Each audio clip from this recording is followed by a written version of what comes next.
Hey there, my name is Dr. Benjamin Stone, and I'm the CEO of Sigma Tactical Wellness.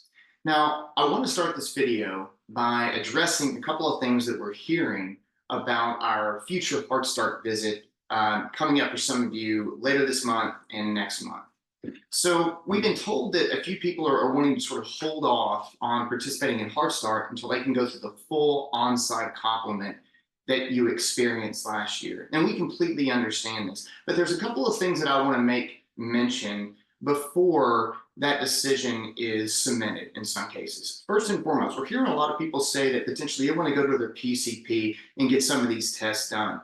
Now, in some cases, for some of you, that may be an option. But I want you to understand something about HeartStart and really our entire approach that makes it so much more advanced than what you're going to receive at the PCP level.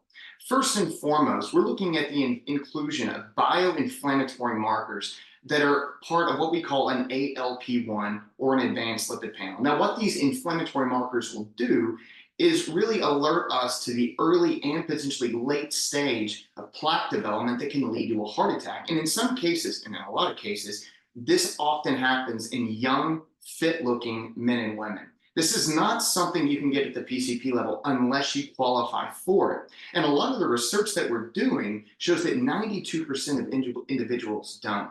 Earlier this year, we published a paper that showed the lack of exclusivity for public safety and first response occupations while using traditional risk markers commonly encountered in the civilian healthcare market.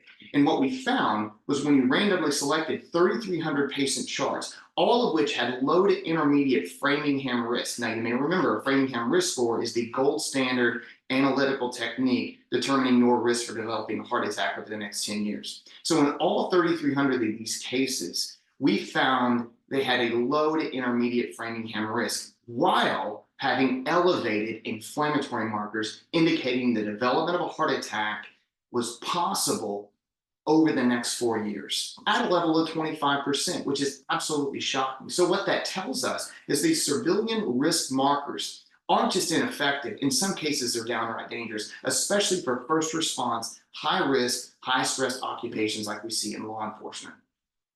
So what I want you to understand about this program is it's not just a supplement to the on-site screening.